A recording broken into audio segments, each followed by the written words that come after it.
Repetimos abriendo episodio con Enagas, y es que esta semana su CEO, Arturo Gonzalo Aizpiri, ha anunciado que ya han firmado el Grant Agreement de los fondos CEF recibidos para hacer tanto la ingeniería básica como la de detalle del H2Med.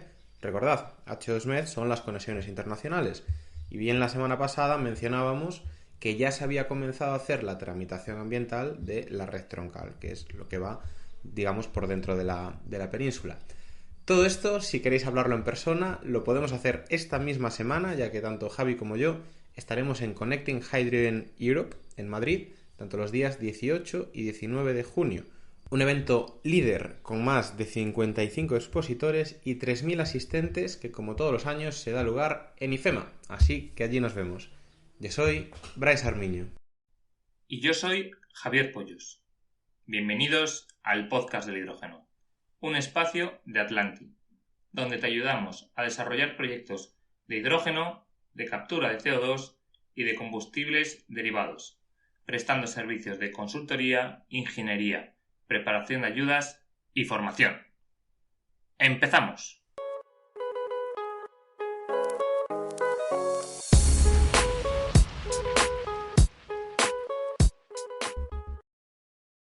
Tenemos en el episodio de hoy a Juan José del Campo, asesor en tecnología, y a Imad Akari, responsable de desarrollo de negocio para hidrógeno en AMPO.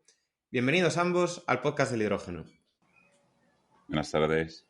Buenas tardes. Buenas tardes y bienvenidos al podcast del hidrógeno. Un placer que estéis aquí con nosotros, y lo que siempre decimos a quien viene a visitarnos es, lo primero de todo, que os presentéis tanto a vosotros de forma individual como a AMPO, para que todo aquel que nos escucha pueda conoceros. Un placer es nuestro de tener esta oportunidad. Mi nombre es Juan José del Campo Gorostidi, soy doctor ingeniero de minas por la Escuela de Minas de Oviedo y me he dedicado profesionalmente a lo largo de mi carrera al desarrollo de aleaciones especiales, fundamentalmente en los que podemos denominar metales ligeros de uso estructural, titanio, aluminio, magnesio y litio. En el entorno del año 2000, momentos en los que se vivía la pandemia, decidí profundizar en el estudio de los metales y aleaciones con capacidad para absorber hidrógeno. Eh, Consultando los objetivos del Departamento de Energía de Estados Unidos, observé que algunas de las aleaciones para mí más familiares, que eran las que guardan relación con el aluminio y el magnesio, ocupaban un cuadrante muy interesante en un diagrama en cuyo eje de las X figura la densidad gravimétrica o porcentaje de hidrógeno introducido en la aleación, y en el eje de ordenadas la densidad volumétrica, que es tanto como decir los kilos de hidrógeno por metro cúbico. Con ese objetivo llegué hasta un desarrollo TRL4 de una concreta aleación del tipo AB, luego podremos profundizar en estos aspectos, y a través del estudio de las bases bibliográficas detecté que en el Instituto Politécnico Federal de Lausanne existía un profesor, el profesor Andreas Schuttel, que, formando parte de la empresa GRZ Technologies, estaban en un nivel superior al TRL7. Decidí contactar con ellos, me recibieron muy amablemente en Suiza, tuve ocasión de verificar el estado de su tecnología y rápidamente llegamos a un acuerdo por el cual detuve mis investigaciones y me uní al equipo de GRZ para desarrollar el mercado en España.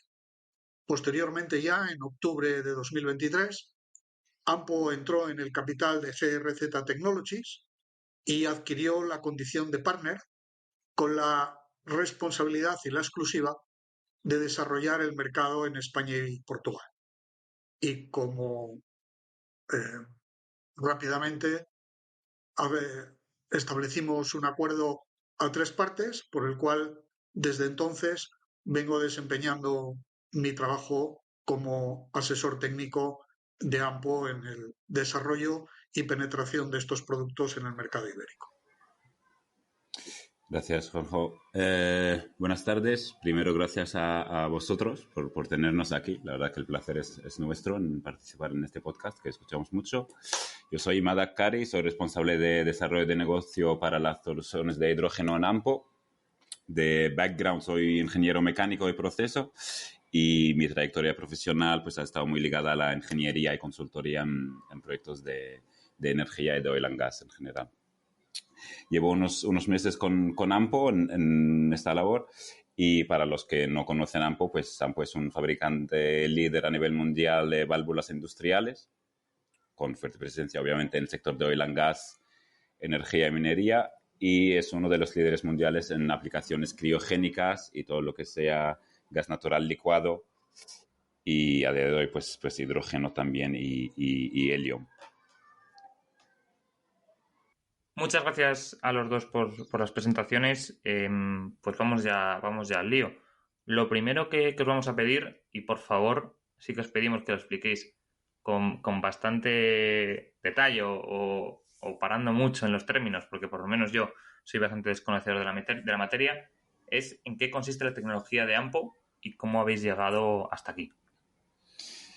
Vale, bueno, primero cómo hemos llegado hasta allí en el marco de la estrategia de diversificación de AMPO, hace algunos años ya, como comentaba mi compañero Juan José antes, pues identificamos la necesidad de acompañar a nuestros clientes en la transición energética, ¿no? Y como estamos metidos pues en el hidrógeno, tanto gaseoso como líquido, pensamos que por qué no en el hidrógeno en estado sólido también. Entonces allí empezó esa colaboración con GRZ, donde fuimos partners del capital y también partners comercial en la península ibérica. La tecnología, al final, los hidruros metálicos es hidrógeno, como he dicho, hidrógeno en estado sólido. Es una tecnología que permite almacenar hidrógeno de forma segura, compacta y sin necesidad de compresión ni criogenia. GRZ en origen empezó como una spin-off de la Politécnica de Lausanne.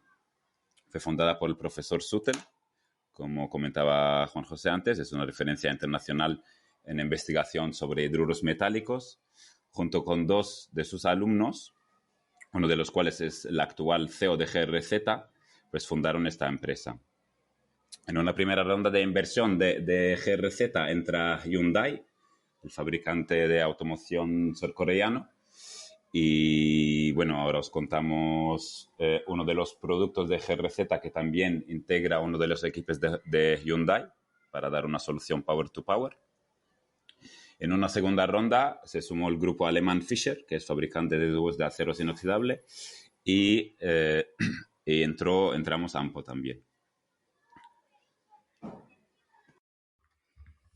Vale, muy interesante. Pero yo quiero ya empezar en lo técnico porque, como decía antes Javi, realmente nosotros aquí somos bastante ignorantes. Quiero decir, normalmente nos hacemos los tontos en los programas y hacemos muchas preguntas, pero que ya sabemos. Pero sí que es cierto que yo un hidruro metálico solo lo he tenido una vez en mi vida, en la Fundación del Hidrógeno de Aragón. Allí, gracias, Pedro. Pesaba un montón, parecía así como una botella, pero nunca he terminado de comprender realmente cómo es el funcionamiento y cuál es todo el espectro de aplicaciones que tienen. Entonces, yo sí que os quería preguntar claramente, y aquí al que responda le voy a parar muchas veces porque voy a necesitar entenderlo bien, pero ¿qué son y para qué sirven los hidruros metálicos? Bueno, me lanzo a la piscina como me invitas, tal y como me invitas. Eh, Podría empezar diciendo que los elementos electropositivos de la tabla periódica, específicamente escandio, itrio, lantánidos, actínidos y los metales de los grupos 4 y 5, tienen la capacidad de almacenar hidrógeno formando hidruros metálicos mediante un proceso de quimisorción disociativa del gas, la molécula de hidrógeno, y posterior difusión de los átomos de hidrógeno a través de la red cristalina de la aleación, diría el metal, o la aleación receptor, Vale, constituyéndose así unos enlaces químicos estables que permiten incorporar el hidrógeno en estado sólido en la estructura de la aleación receptora, ocupando huecos de red. Vale, Esos huecos de red, Juan, sí, Juanjo, para que yo lo entienda, entonces, nosotros tenemos un metal, que vamos a imaginarnos un cubo de metal, sí. eh, al cual se le puede insertar hidrógeno que químicamente se queda ligado a esas moléculas, a esos átomos. El, el metal receptor, si se trata de un metal puro, que no es el caso habitual, o la aleación, que es el caso más frecuente, y, Ujú. y las aleaciones pueden ser de diversos tipos que se denominan metal A, metal B, AB, o proporciones diferentes del metal A y del metal B, AB2, A2B, Vale, AB5, etcétera, esas aleaciones que presentan ventajas respecto tanto a la capacidad de absorber hidrógeno como de desorberlo frente a lo que es un metal puro, digo, esas aleaciones son el material receptor de los átomos de hidrógeno. vale. Me puedes preguntar, ¿y cómo se produce ese proceso? En primer lugar, de quimisorción disociativa del gas hidrógeno en estas aleaciones. Bueno, pues esto hay que entenderlo como un proceso que no es un proceso de fisisorción, sino que es un proceso de interacción de la molécula gas hidrógeno con la energía superficial de la aleación receptor. De manera que a través de la energía vibracional de esas moléculas, que por ser un estado gaseoso es esencialmente un estado desordenado, encuentran el umbral de oportunidad energético para quimisorberse en la superficie de la aleación receptor. Para que esto suceda, se tiene que dar, evidentemente, una compatibilidad entre el gas hidrógeno y la aleación receptora. Y ese gas hidrógeno ha de tener una presión mínima necesaria, que se cifra en un umbral situado entre 10 atmósferas y 35 atmósferas de presión. ¿Es posible absorber hidrógeno en hidruros metálicos a presión inferior a 10 bar? La respuesta es sí, pero en un proceso industrial requerimos una cinética adecuada. Y esa cinética adecuada sitúa el umbral óptimo de presión en un rango 25-35 atmósferas. ¿Y esto es para que haya algún proceso, no sé, de difusión más rápido dentro de la estructura o por química pura? La presión es una variable que activa la posibilidad de la quimisorción disociativa. Es decir, una vez que la molécula de hidrógeno se absorbe en la superficie mediante un proceso de quimisorción, que en definitiva supone saltar una barrera energética, esa barrera energética se supera más fácilmente cuando Vale, favorecemos el desorden molecular.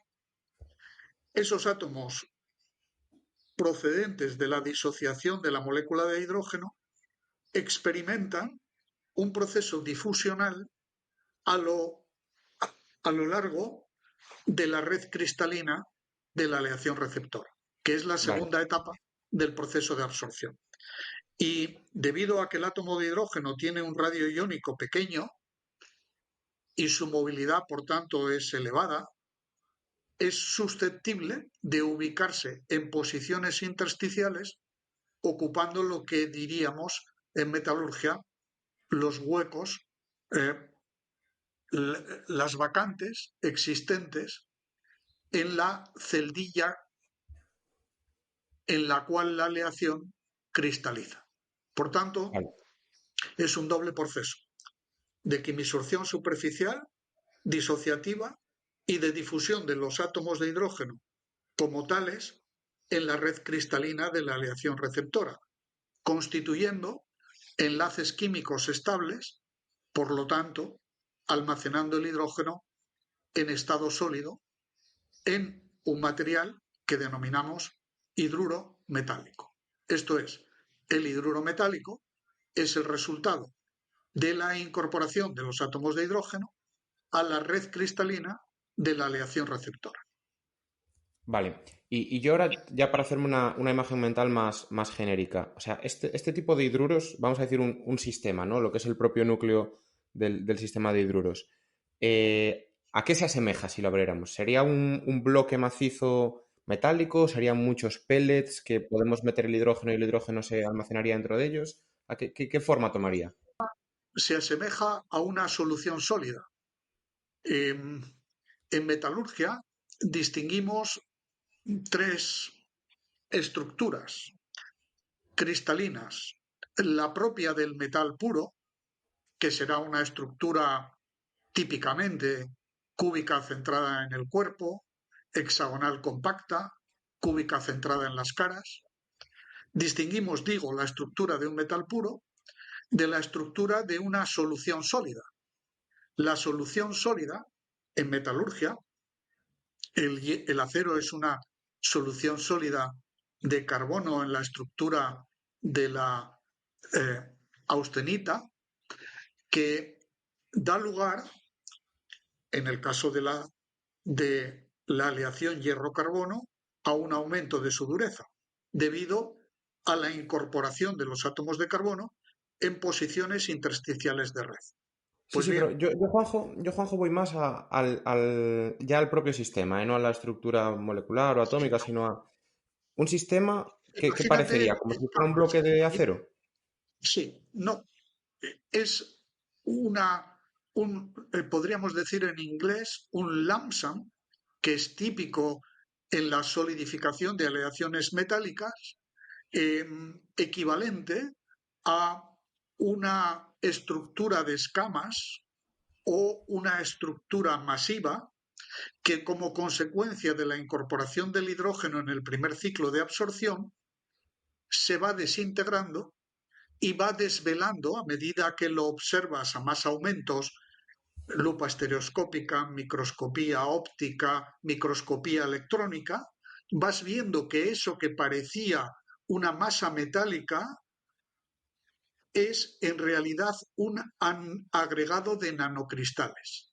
Luego, si tú te refieres al aspecto físico, yo te diría que es equivalente a el silicio, por ejemplo, el silicio metal, es decir, un agregado que tiene un aspecto, digo entre comillas, porque no me parece la palabra muy rigurosa, pero una piedra o unos fragmentos de un metal que cuando se somete a la absorción de hidrógeno se va desintegrando como consecuencia de la expansión de la red cristalina al recibir los átomos de hidrógeno en esos huecos de red.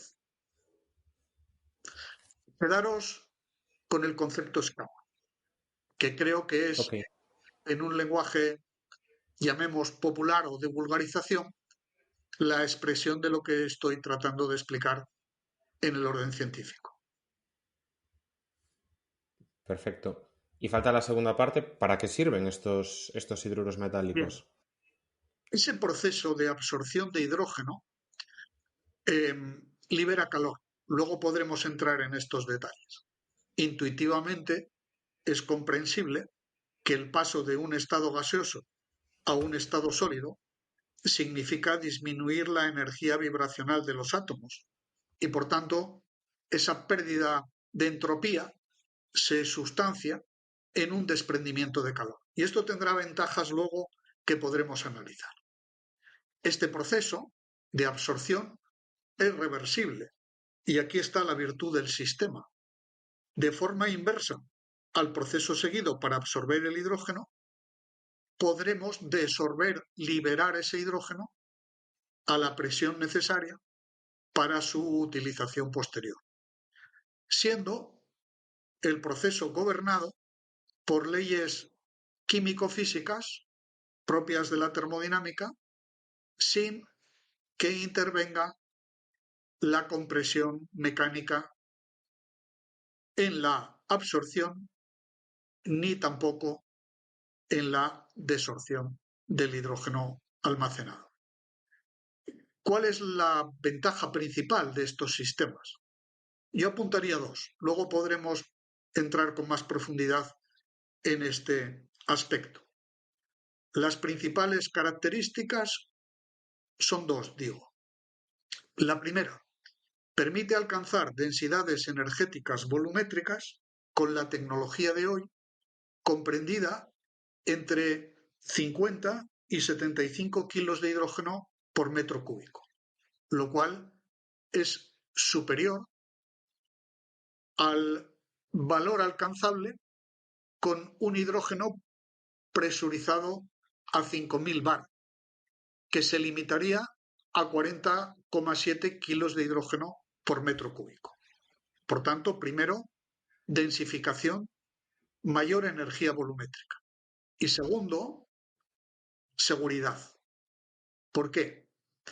Porque ese almacenamiento de hidrógeno en forma de hidruros metálicos, en el estado estacionario, es decir, una vez que se ha producido la absorción, el receptáculo, digamos, el contenedor de hidrógeno en el cual están los hidruros metálicos, que son tubos de acero inoxidable, se mantienen a una baja presión, del orden de 2 a 3 bar. Por tanto, seguridad y densificación de energía volumétrica son los dos parámetros en los que los hidruros metálicos juegan con ventaja respecto al hidrógeno presurizado o al hidrógeno licuado. Y aquí, bueno, estás hablando ahora de almacenamiento, ¿no? De, oye, pues nosotros en ese sistema introducimos el hidrógeno, eso se ata químicamente, por así decirlo, a la propia estructura metálica, libera calor en el proceso y después tenemos pues un sistema de almacenamiento, entre comillas, a una presión segura y con una alta densidad volumétrica. Claro, pero también hemos escuchado que esto sirve para comprimir, ¿no? ¿Cómo hacemos para comprimir a través de hidruros metálicos? La compresión de los hidruros metálicos es factible, puesto que aquí hay que señalar que hay multitud de aleaciones planteadas y la investigación en este campo es muy intensa. Solo en GRZ tendremos más de 300 aleaciones catalogadas, gracias fundamentalmente al trabajo de investigación del profesor Suttel y de su equipo. Cada una de ellas tiene una característica que las diferencia del resto y que es la denominada curva presión, composición, temperatura. Esas curvas presión, composición, temperatura determinan las características y el comportamiento de la aleación receptora en tanto la condición de absorción como de desorción. Y de lo que se trata es que la absorción pueda ser realizada a la menor presión posible requerida en la línea de hidrógeno y la desorción que pueda realizarse a la presión que el usuario necesita. En el caso de que el off-taker de hidrógeno requiera una presión superior a 1,10 bar, que son las presiones típicas de salida de un depósito de hidrógeno de los que GRZ comercializa, entramos en otro campo que es el que tú me preguntas, y es el de la compresión termoquímica. La pregunta es, ¿podemos liberar el hidrógeno a mayor presión que lo hemos absorbido? Y la respuesta es sí. ¿Por qué? Porque estas curvas presión, composición, temperatura son paramétricas respecto de la temperatura. Esto es, si a este sistema en el que el hidrógeno está formando parte de la aleación metálica como hidruro metálico, le aumentamos la temperatura y pongo, por ejemplo, 50, 60, 70 grados centígrados, no estamos hablando de calores de combustión elevados, estamos hablando de calor excedentario de proceso que podríamos calificar de baja energía, entre 40 y 70 grados centígrados, podemos producir un aumento exponencial de la presión en el dispositivo. Por eso, GRZ distingue los sistemas de almacenamiento, que llamamos DASH, Dense and Safe Hydrogen, de los sistemas HYCO, Hydrogen Compressor. Los primeros, los DASH Storage, están homologados hasta presiones de 50 bar, y los segundos, los sistemas de compresión, que obedecen al mismo principio termodinámico, están homologados para alcanzar presiones superiores a 380 bar. Por tanto, nuestros compresores termoquímicos, basados en la propiedad del hidruro metálico, para cuando se eleva su temperatura, aumentar exponencialmente la presión, sin participación de energía mecánica, tan solo térmica, permiten alcanzar las presiones de recarga de vehículos pesados, camiones y autobuses, y también la de los equipos de intralogística. Estamos trabajando actualmente en cooperación con Hyundai en poder alcanzar una presión de 1000 bar, con lo cual entraríamos en los sistemas de movilidad, los vehículos con pila de combustible. Ok. Yo aquí os quería preguntar acerca de los materiales que usáis. Sí que has comentado que existen varios tipos.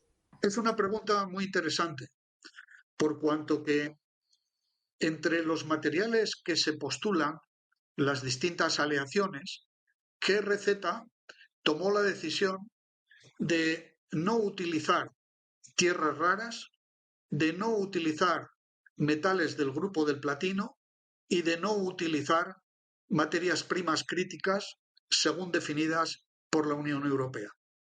Trabajamos con metales convencionales, abundantes, como digo, de los grupos 3 y 4, debidamente aditivados con otros minoritarios para mejorar sus propiedades, de manera que no dependemos de cadenas de suministro sometidas a riesgos geopolíticos, contribuimos a la seguridad energética en la zona Unión Europea, Europa en sentido amplio, y además la totalidad de los materiales utilizados, tanto la aleación de partida como el acero inoxidable utilizado para habilitar la solución tecnológica en lo que denominamos los stacks de almacenamiento,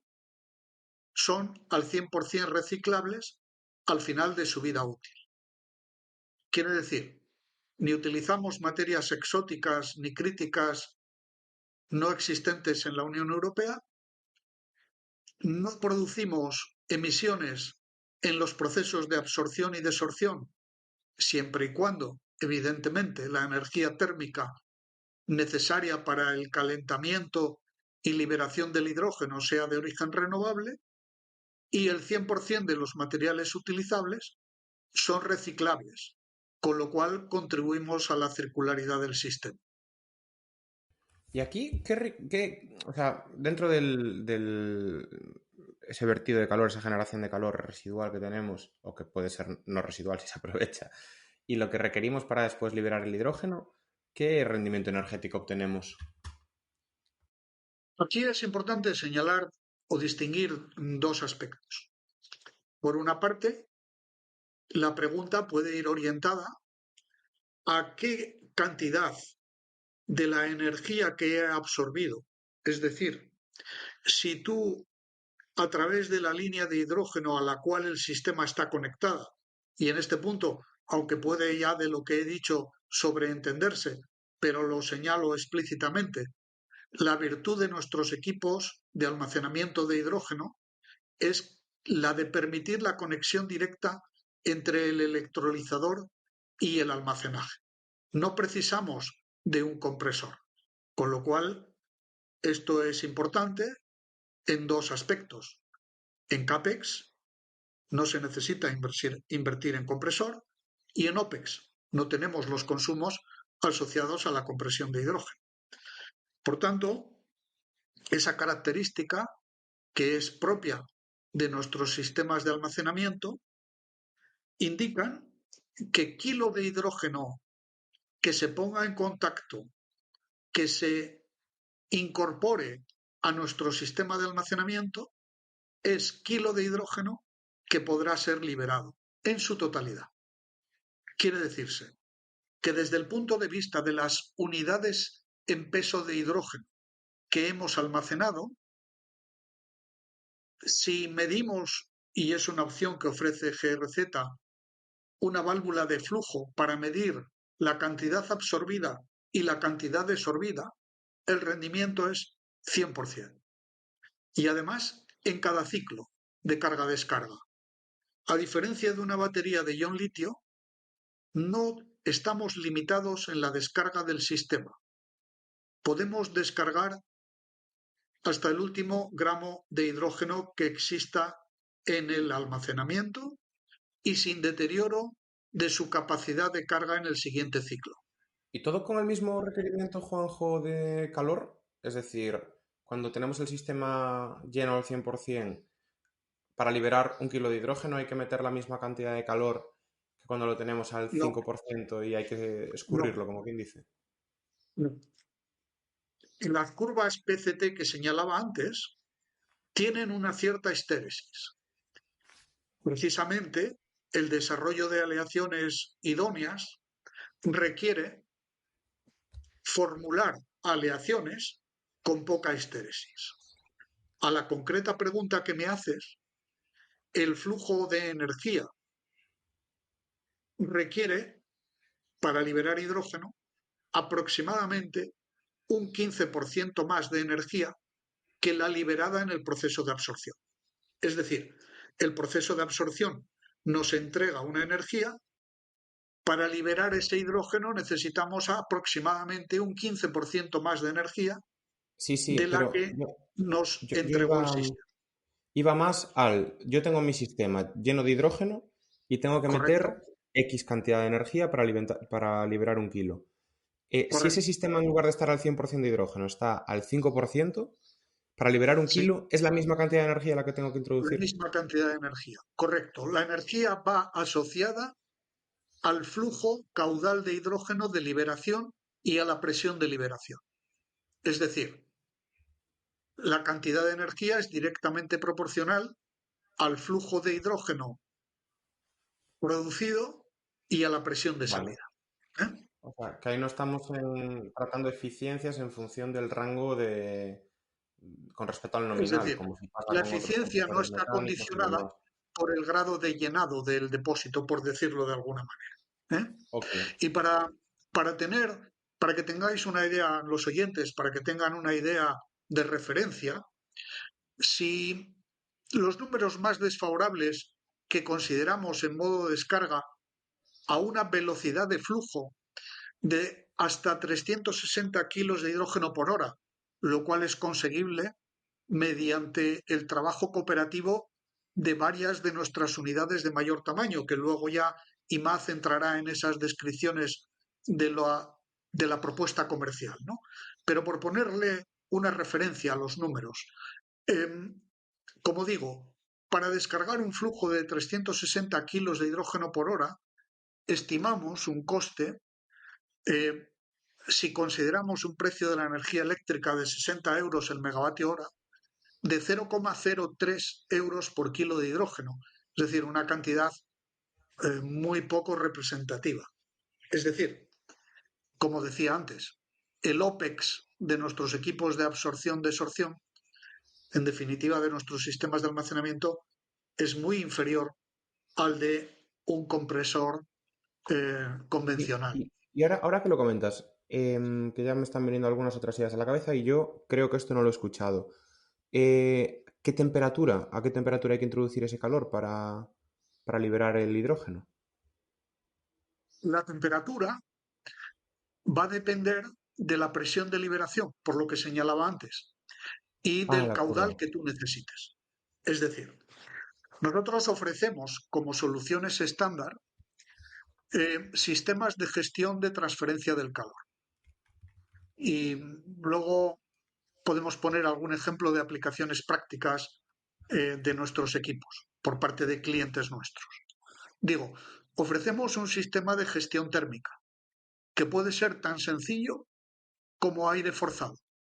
Esto va a depender de las condiciones externas en las que vayas a ubicar el depósito. No es lo mismo Soria invierno que Écija verano.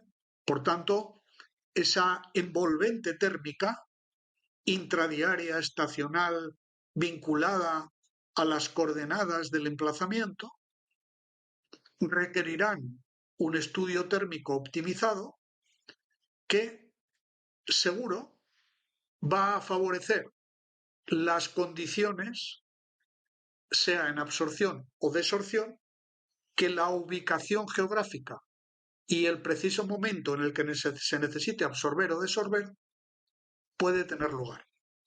Como digo, ofrecemos soluciones desde aire forzado caliente. Pero Cuando entiendo, digo caliente, Juanjo, que y aquí hay un respondo a la rango, ¿no?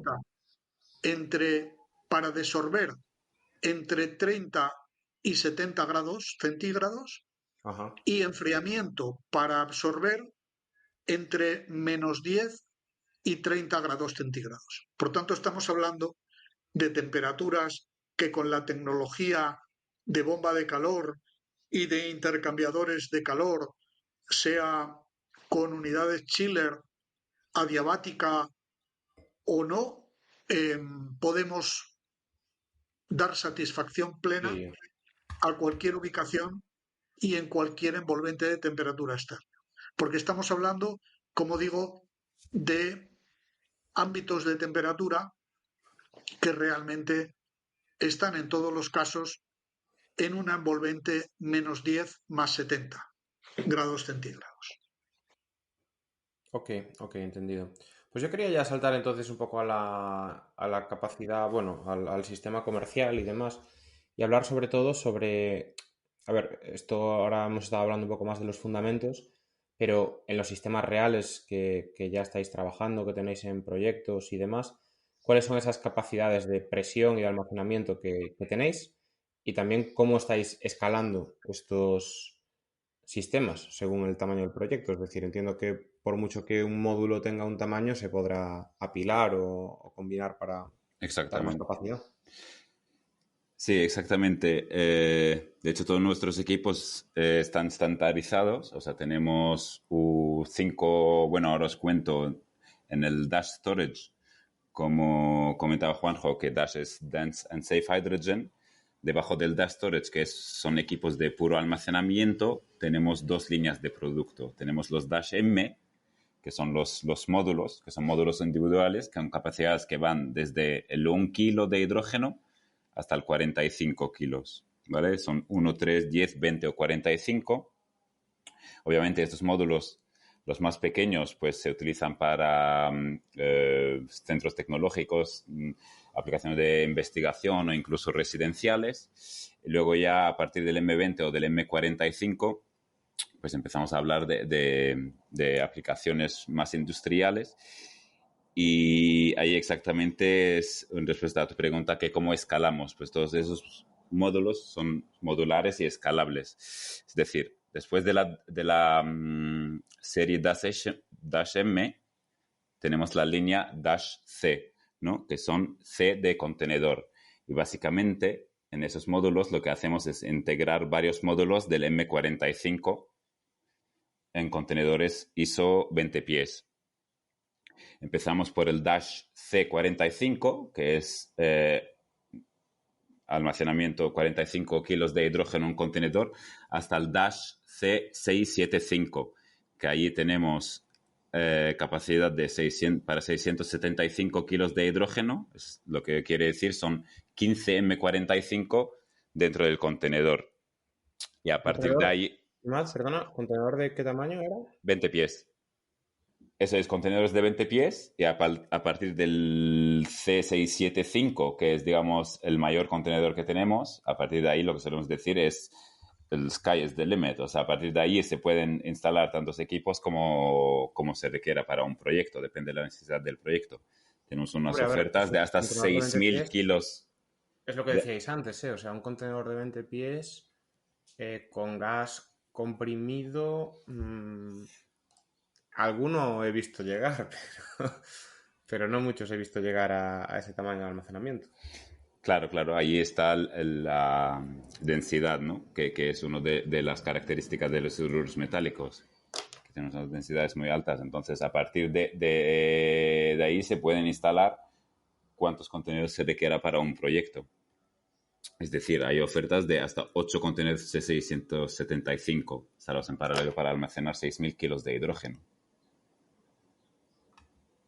Y estos contenedores se pueden instalar funcionando en el mismo régimen o en regímenes opuestos. Es decir, se pueden estar todos absorbiendo o desorbiendo el hidrógeno a la vez, o cuando se requieren regímenes opuestos, pues también ahí hay un punto a favor, es que se puede aprovechar esa gestión térmica, dado que la absorción es exotérmica y la desorción es endotérmica, pues se puede aprovechar ese intercambio de calor, ¿no? entre los contenedores que estén funcionando en regímenes opuestos. Luego, aparte del almacenamiento puro, están las soluciones que os comentaba antes, Power to Power, que integran también la pila de combustible de Hyundai. Y ahí estamos hablando también de nuevo contenedores de 20 pies que tienen almacenamiento en hidruro metálico, con pila, con inversor de CAC y todos los equipos auxiliares. Tenemos 5 modelos de nuevo. El más pequeño ofrece 175 kilovatios eléctricos pico, 75 kilovatios eléctricos en media y 0,9 megavatios hora de almacenados en hidruros metálicos. Es decir, tenemos 12 horas de potencia media almacenados en hidruros metálicos. Y el mayor equipo allí, estamos hablando de 500 kilovatios eléctricos pico, 320 media y 4,5 megavatios hora eléctricos de almacenamiento. Esto ya almacenamiento con la eficiencia de la pila de combustible y la equivalencia hecha. Y en cuanto a los compresores, como os decía Juanjo, los modelos actuales que tenemos comerciales son hasta 380 bares. Tenemos dos modelos hasta 220 o 380 de presión de descarga y a la entrada de 10 o de 30 bares. Y actualmente estamos desarrollando la solución de hasta 1000 bar, como os comentó Juanjo también. Yo os quería preguntar también a ambos, en este sector, ¿qué innovaciones podemos esperar ver en los próximos años? Que entendemos que hay muchas innovaciones también en función de las aplicaciones. ¿Y qué será necesario para que sucedan y las podamos ver? Bien, en cuanto a las innovaciones que podemos esperar en los próximos años, el principal reto al que se enfrenta el desarrollo de aleaciones es poder alcanzar densidades de almacenamiento superiores a los 70 kilos metro cúbico en los que estamos hoy. Teóricamente, sería posible alcanzar los 245 kilos de hidrógeno por metro cuadrado. Esto es, perdón, por metro cúbico. Esto es resolver un reto tecnológico ¿cuál es? El de alcanzar una densidad gravimétrica que desde el 1,8% actual que señalaba IMAD nos permita llegar a un 6%. Ese es un reto. El segundo, desarrollar tecnologías capaces de obtener materiales nanocristalinos o amorfos sin necesidad de activación postmetalúrgica, mediante bien sea tecnologías de ultraenfriamiento, inhibidores de crecimiento de grano cristalino, pasivación de los materiales más reactivos de la familia aluminio-magnesio que supongan evitar la pasivación de estos materiales y limitar su susceptibilidad a la oxidación explosiva. Y, por supuesto, mejorar los diseños desde el punto de vista de la transferencia de calor mediante el empleo de herramientas de simulación avanzada y de sinergias con los BOP de planta en cada aplicación. Entendido. Y ya la última pregunta que tenía yo aquí apuntada era para conocer también un poco en el mundo real, ¿no? ¿En qué sectores o aplicaciones habéis identificado mayor potencial para vuestros sistemas? Habéis hablado de movilidad, pero ¿podéis aquí profundizar un poco más? Sí, buena pregunta, Javi. Como hemos comentado antes, lo de la densidad gravimétrica del hidrógeno por unidad de masa en los hidruros metálicos, como es relativamente baja en comparación con otras tecnologías, eso hace que nuestras soluciones no estén pensadas para aplicaciones móviles en general, ¿no? Porque como hemos comentado que hay menos de 2 kilos de hidrógeno por unidad de peso de aleación, pues hace que nuestros sistemas sean pesados, entre comillas. Entonces ahí donde encontramos un gran potencial son sectores industriales, químicos, infraestructuras críticas o instalaciones con alto consumo energético. O sea, por ejemplo, las soluciones Dash Power, que son Power to Power, podrían ser una alternativa real a los generadores diésel, donde se necesita energía sin interrupción, con cero emisiones, por ejemplo, sin ruido, todo lo que es infraestructuras críticas. Pero también todo lo que son plantas industriales, donde se requiere fiabilidad, seguridad y compatibilidad, pues ahí es un terreno natural para nuestra tecnología. Todo lo que sean aplicaciones industriales estacionarias, digamos, ¿no? Y yo ya para terminar, quizás esto podáis traernos un poco la experiencia del equipo de GRZ, pero ¿cuáles han sido o cuáles son en este tipo de tecnologías los mayores retos tecnológicos en el desarrollo, ¿no? Como comentaba antes Juanjo, elevar de STRL 4 al 7 o ya ser capaces de llegar a la comercialización. Claro, entiendo que hay un montón de problemas que pueden surgir, ¿no? Se ha ido mencionando el tema de la gestión térmica o incluso pues la selección de esos hidruros más adecuados para un mercado bueno, que igual una aplicación en concreto trabaja mejor con una aleación en particular, pero supongo que tú tienes que tener una aleación única como producto, ¿no? Para sacarle rentabilidad. ¿Cuáles son esos retos técnicos que tiene esta tecnología o que se ha enfrentado en el desarrollo? Yo distinguiría dos tipos de retos. Por una parte, el científico-tecnológico, que evidentemente significa salir del ámbito del laboratorio para diseñar un producto que sea adecuado para las aplicaciones que IMAD acaba de señalar. Y ese camino se facilitó gracias a una política científico-tecnológica en Suiza, como es la creación de un entorno real que está en la ciudad de Sion, no lejos de Lausanne, en la cual un consorcio de empresas suizas y departamentos de investigación del Politécnico de Lausanne crearon un entorno de pruebas real, lo que podríamos llamar un sandbox en tecnologías de hidrógeno.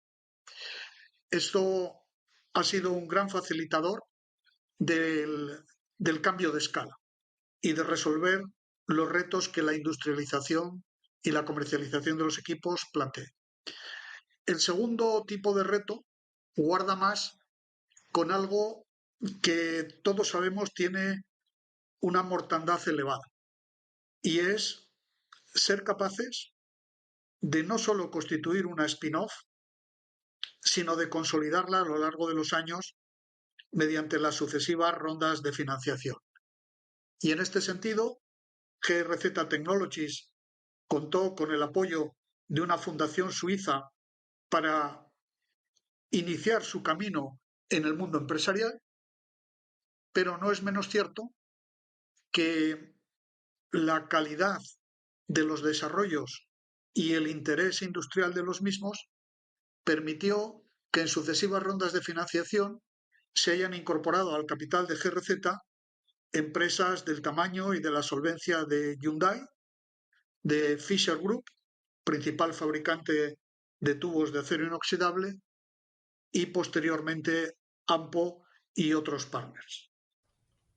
Pues muchísimas gracias a los dos. Yo creo que aquí ya podemos cortar el capítulo. Desearos mucha suerte a todos los retos que llegan por delante y enhorabuena por los que habéis conseguido. Y nada más, nos veremos prontito. Muchas gracias a ambos. Muchas gracias a vosotros. Muchas gracias por esta oportunidad. Gracias, chicos. Un abrazo. Hasta luego, abrazo. Un abrazo. Y hasta aquí ha llegado el capítulo de hoy, en el que hemos tenido el placer de contar con Juan José y con Imad, expertos en el campo de los hidruros metálicos. Esperemos que os haya gustado y que nos acompañéis durante los próximos podcasts, ya que es mucho lo que tenemos y queremos contar. Dadle a like y suscribiros para ayudar a que este podcast crezca. Todas vuestras valoraciones serán bien recibidas en el correo elpodcastdelhidrógeno@gmail.com o en los comentarios de las principales plataformas. Un abrazo grande y hasta la próxima semana.